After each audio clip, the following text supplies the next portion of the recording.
Thank you. Please, thank you very much. To President Barck, faculty, staff, and students, thank you so much for this very warm welcome. It is a great honor to be here at Hankuk University of Foreign Studies.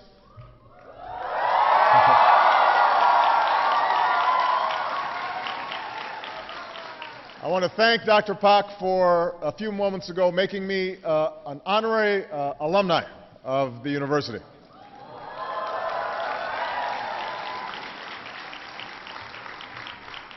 Now, I know that this school has one of the world's finest foreign language programs, which means that your English is much better than my Korean. All I can say is, 감사합니다.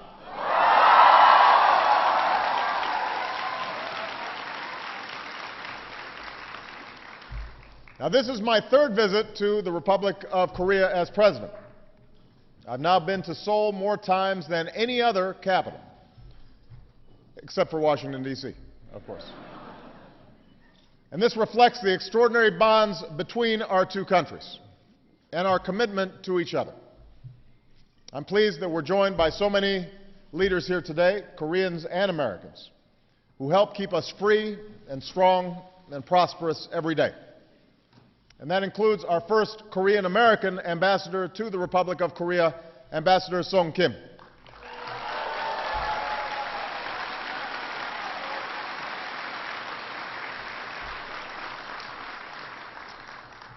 I've seen the deep connections between our peoples in my own life, among friends and colleagues. I've seen it in so many patriotic Korean Americans, including a man born in this city of Seoul who came to America and has dedicated his life to lifting up the poor and sick of the world. And last week, I was proud to nominate him to lead the World Bank, Dr. Jim Yong Kim.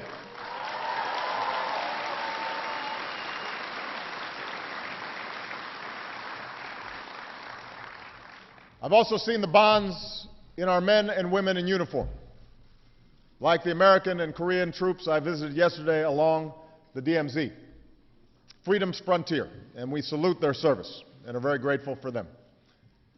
We honor all those who have given their lives in our defense, including the 46 brave souls who perished aboard the Chonan 2 years ago today. And in their memory, we reaffirm the enduring promise at the core of our alliance. We stand together, and the commitment of the United States to the defense and the security of the Republic of Korea will never waver.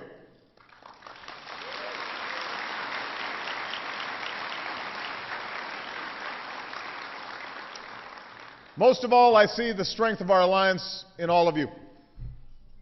For decades, this school has produced leaders, public servants, diplomats, business people, who've helped propel the modern miracle that is Korea, transforming it from crushing poverty to one of the world's most dynamic economies, from authoritarianism to a thriving democracy, from a country focused inward to a leader for security and prosperity not only in this region but also around the world, a truly global Korea. So to all the students here today, this is the Korea your generation will inherit. And I believe there is no limits to what our two nations can achieve together. For like your parents and grandparents before you, you know that the future is what we make of it. And you know that in our digital age we can connect and innovate across borders like never before, with your smartphones and Twitter and Me Today and Kakao Talk.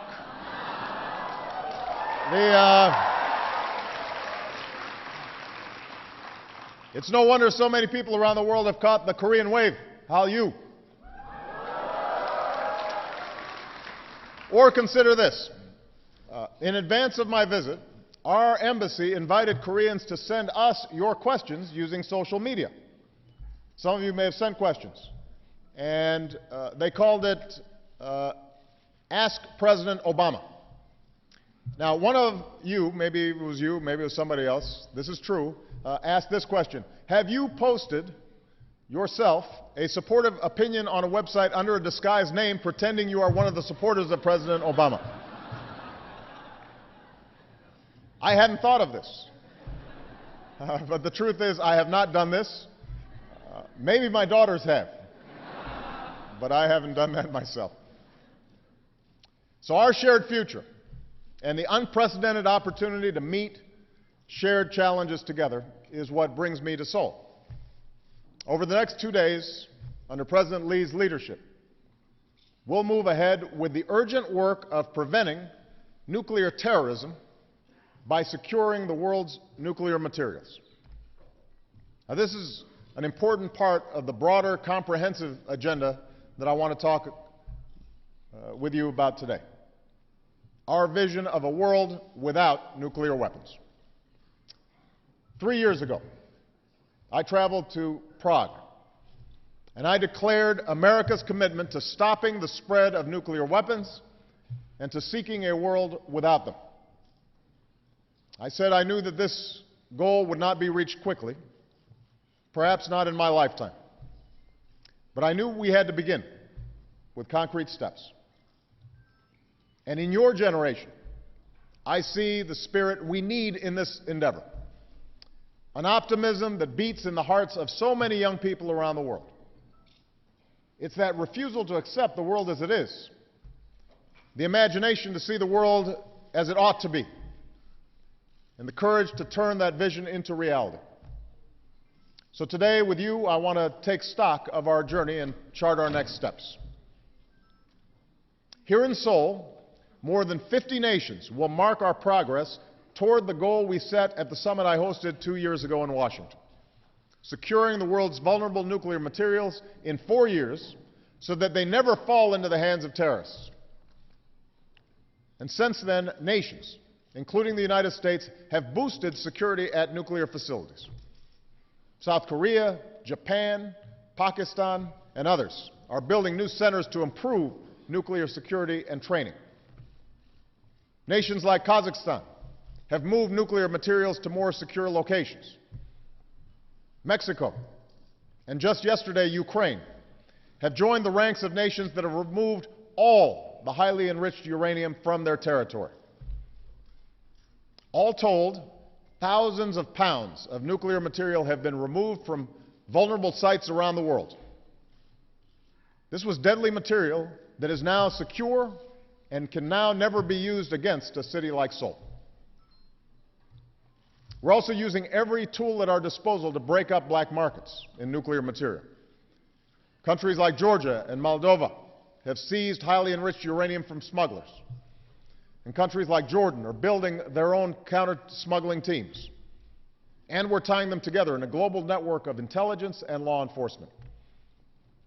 Nearly 20 nations have now ratified the treaties and international partnerships that are at the center of our efforts. And I should add that with the death of Osama bin Laden and the major blows that we've struck against al-Qaeda, a terrorist organization that has actively sought nuclear weapons is now on the path to defeat. So in short, the international community has made it harder than ever for terrorists to acquire nuclear weapons, and that has made us all safer. We're building an international architecture that can ensure nuclear safety. But we're under no illusions. We know that nuclear material, enough for many weapons, is still being stored without adequate protection. And we know that terrorists and criminal gangs are still trying to get their hands on it, as well as radioactive material for a dirty bomb. We know that just the smallest amount of plutonium, about the size of an apple, could kill hundreds of thousands and spark a global crisis. The danger of nuclear terrorism remains one of the greatest threats to global security. And that's why here in Seoul, we need to keep at it. And I believe we will. We're expecting dozens of nations to announce over the next several days that they've fulfilled the promises they made 2 years ago. And we're now expecting more commitments, tangible, concrete action to secure nuclear materials and, in some cases, remove them completely. This is the serious, sustained global effort that we need. And it's an example of more nations bearing the responsibility and the costs of meeting global challenges. This is how the international community should work in the 21st century. And Korea is one of the key leaders in this process. The United States will continue to do our part, securing our own material and helping others protect theirs. We're moving forward with Russia to eliminate enough plutonium for about 17,000 nuclear weapons and turn it instead into electricity.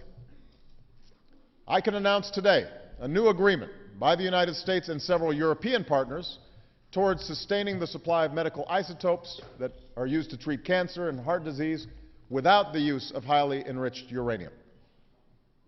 And we will work with industry and hospitals and research centers in the United States and around the world to recover thousands of unneeded radiological materials so that they can never do us harm. Now, American leadership has been essential to progress in a second area, taking concrete steps towards a world without nuclear weapons. As a party to the Nuclear Non-Proliferation Treaty, this is our obligation, and it's one that I take very seriously. But I believe the United States has a unique responsibility to act. Indeed, we have a moral obligation. I say this as president of the only nation ever to use nuclear weapons. I say it as a commander-in-chief who knows that our nuclear codes are never far from my side.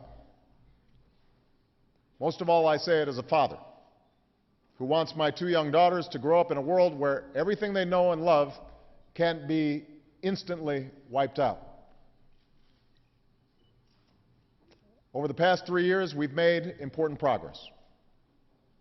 With Russia, we're now reducing our arsenal under the New START Treaty, the most comprehensive arms control agreement in nearly 20 years. And when we're done, we will have cut American and Russian deployed nuclear warheads to their lowest levels since the 1950s. As president, I changed our nuclear posture to reduce the number and role of nuclear weapons in our national security strategy. I made it clear that the United States will not develop new nuclear warheads, and we will not pursue new military missions for nuclear weapons.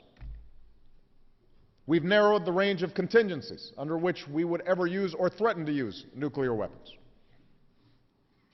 At the same time, I've made it clear that so long as nuclear weapons exist, we'll work with our Congress to maintain a safe, secure, and effective arsenal that guarantees the defense not only of the United States, but also our allies, including South Korea and Japan. Now, my administration's nuclear posture recognizes that the massive nuclear arsenal we inherited from the Cold War is poorly suited to today's threats, including nuclear terrorism. So last summer, I directed my national security team to conduct a comprehensive study of our nuclear forces. That study is still underway, but even as we have more work to do, we can already say with confidence that we have more nuclear weapons than we need. Even after New START, the United States will still have more than 1,500 deployed nuclear weapons and some 5,000 warheads.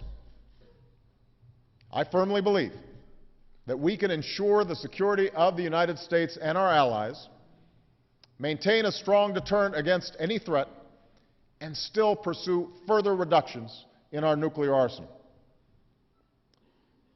Going forward, we'll continue to seek discussions with Russia on a step we have never taken before, reducing not only our strategic nuclear warheads, but also tactical weapons and warheads in reserve. I look forward to discussing this agenda with President Putin when we will meet in May. Missile defense will be on the agenda, but I believe this should be an area of cooperation, not tension. And I'm confident that working together, we can continue to make progress and reduce our nuclear stockpiles. Of course, we'll consult closely with our allies every step of the way, because the security and defense of our allies, both in Europe and Asia, is non-negotiable. Here in Asia, we've urged China, with its growing nuclear arsenal, to join us in a dialogue on nuclear issues. That offer remains open. And more broadly, my administration will continue to pursue ratification of the Comprehensive Test Ban Treaty. And after years of delay, it's time to find a path forward on a new treaty that verifiably ends the production of fissile materials for nuclear weapons, ends it once and for all. By working to meet our responsibilities as a nuclear power, we've made progress in a third area: strengthening the global regime that prevents the spread of nuclear weapons. When I came into office, the cornerstone of the world's effort, which is the Nuclear Non-Proliferation Treaty, was framed. Iran had started spinning thousands of centrifuges. North Korea conducted another nuclear test. And the international community was largely divided on how to respond. Over the past 3 years, we have begun to reverse that dynamic. Working with others, we've enhanced the global partnership that prevent proliferation. The International Atomic Energy Agency is now conducting the strongest inspections ever. And we've upheld the basic bargain of the NPT. Countries with nuclear weapons, like the United States and Russia, will move towards disarmament. Countries without nuclear weapons will not acquire them. And all countries can have access to peaceful nuclear energy. Because of these efforts, the international community is more united, and nations that attempt to flout their obligations are more isolated. Of course, that includes North Korea. Here in Korea, I want to speak directly to the leaders in Pyongyang. The United States has no hostile intent toward your country.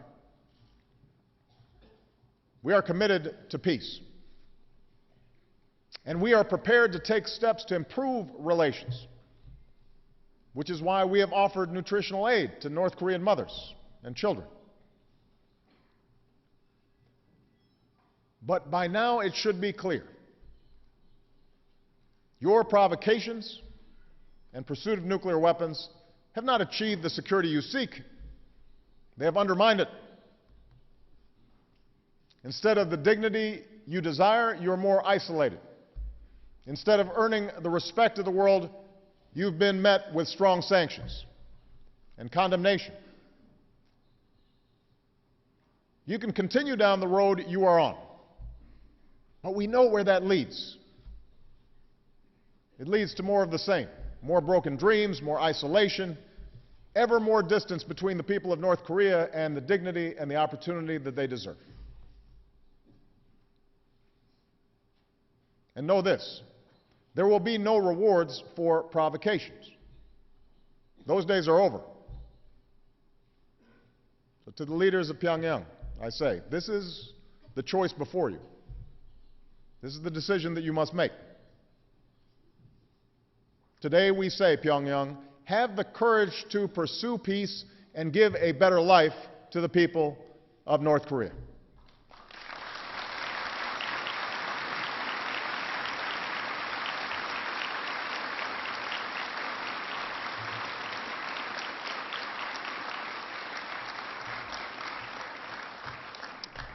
This same principle applies with respect to Iran.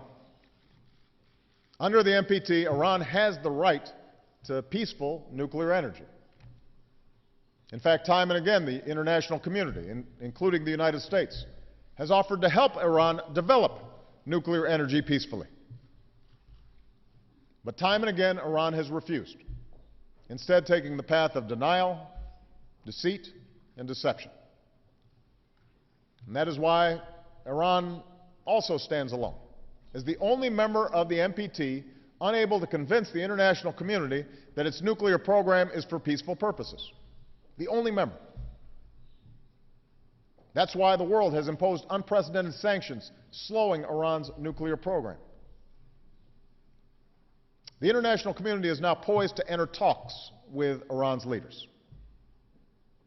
Once again, there is the possibility of a diplomatic resolution that gives Iran access to peaceful nuclear energy while addressing the concerns of the international community. Today, I'll meet with the leaders of Russia and China as we work to achieve a resolution in which Iran fulfills its obligations. There is time to solve this diplomatically. It is always my preference to solve these issues diplomatically. But time is short. Iran's leaders must understand they too face a choice. Iran must act with the seriousness and sense of urgency that this moment demands. Iran must meet its obligations. For in the global response to Iran and North Korea's intransigence, a new international norm is emerging. Treaties are binding. Rules will be enforced. And violations will have consequences. We refuse to consign ourselves to a future where more and more regimes possess the world's most deadly weapons. And this brings me to the final area where we've made progress. A renewed commitment to harnessing the power of the atom, not for war, but for peaceful purposes. After the tragedy at Fukushima, it was right and appropriate that nations moved to improve the safety and security of nuclear facilities. We're doing so in the United States. It's taking place all across the world. As we do, let's never forget the astonishing benefits that nuclear technology has brought to our lives. Nuclear technology helps make our food safe. It prevents disease in the developing world. It's the high-tech medicine that treats cancer and finds new cures. And of course, it's the energy, the clean energy that helps cut the carbon pollution that contributes to climate change. Here in South Korea, as you know, as a leader in nuclear energy, you've shown the progress and prosperity that can be achieved when nations embrace peaceful nuclear energy and reject the development of nuclear arms. And with rising oil prices and a warming climate, nuclear energy will only become more important. And that's why in the United States we've restarted our nuclear industry as part of a comprehensive strategy to develop every energy source. We've supported the first new nuclear power plant in 3 decades. We're investing in innovative technologies so we can build the next generation of safe, clean nuclear power plants, and we're training the next generation of scientists and engineers who are going to unlock new technologies to carry us forward. One of the great challenges they'll face, and that your generation will face, is the fuel cycle itself in producing nuclear energy. We all know the problem. The very process that gives us nuclear energy can also put nations and terrorists within the reach of nuclear weapons. We simply can't go on accumulating huge amounts of the very material, like separated plutonium, that we're trying to keep away from terrorists. And that's why we're creating new fuel banks to help countries realize the energy they seek without increasing the nuclear dangers that we fear. And that's why I've called for a new framework for civil nuclear cooperation. We need an international commitment to unlocking the fuel cycle of the future. In the United States, we're investing in the research and development of new fuel cycles so that dangerous materials can't be stolen or diverted. And today I urge nations to join us in seeking a future where we harness the awesome power of the atom to build and not to destroy. In this sense, we see how the efforts I've described today reinforce each other. When we enhance nuclear security, we're in a stronger position to harness safe, clean nuclear energy. When we develop new, safer approaches to nuclear energy, we reduce the risk of nuclear terrorism and proliferation. When nations, including my own, fulfill our responsibilities, it strengthens our ability to ensure that other nations fulfill their responsibilities. And step by step, we come closer to the security and peace of a world without nuclear weapons. I know that there are those who deride our vision. There are those who say ours is an impossible goal that will be forever out of reach.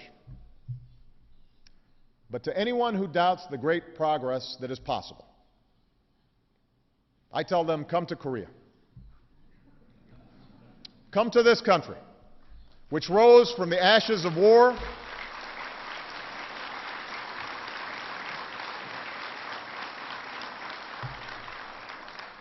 a country that rose from the ashes of war, turning rubble into gleaming cities.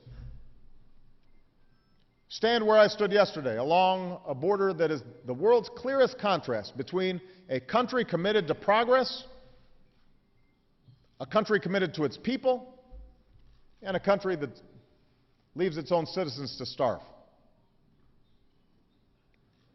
Come to this great university, where a new generation is taking its place in the world.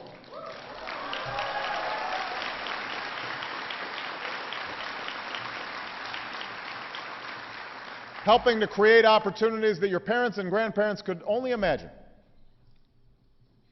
Come and see some of the courageous individuals who join us today.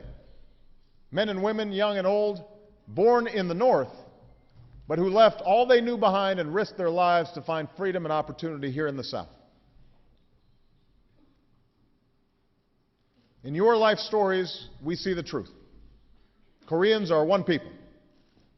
And if just given the chance, if given their freedom, Koreans in the North are capable of great progress as well. You know, looking out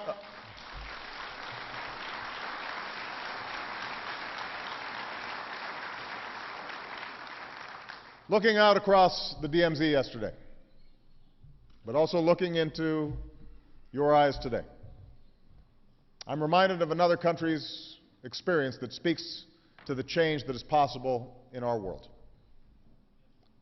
After a terrible war, a proud people was divided. Across a fortified border, armies massed, ready for war. For decades, it was hard to imagine a different future. But the forces of history and the hopes of man could not be denied. And today, the people of Germany are whole again, united and free. No two places follow the same path. But this much is true. The currents of history cannot be held back forever. The deep longing for freedom and dignity will not go away.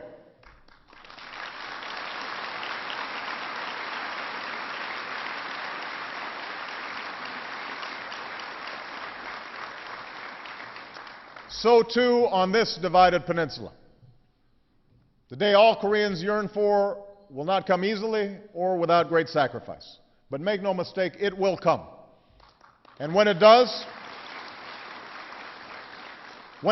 change will unfold that once seemed impossible. And checkpoints will open, and watchtowers will stand empty, and families long separated will finally be reunited. The Korean people at long last will be whole and free.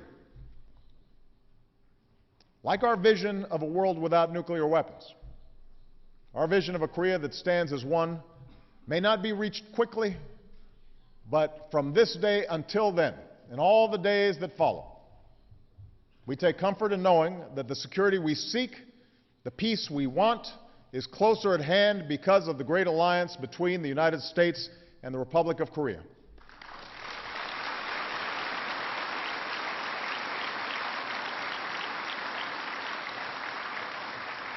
And because we stand for the dignity and freedom of all Koreans.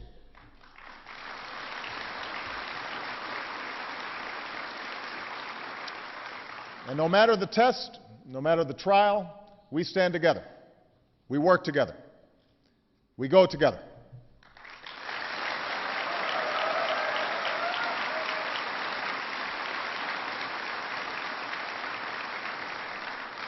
같이 갑시다. Thank you very much.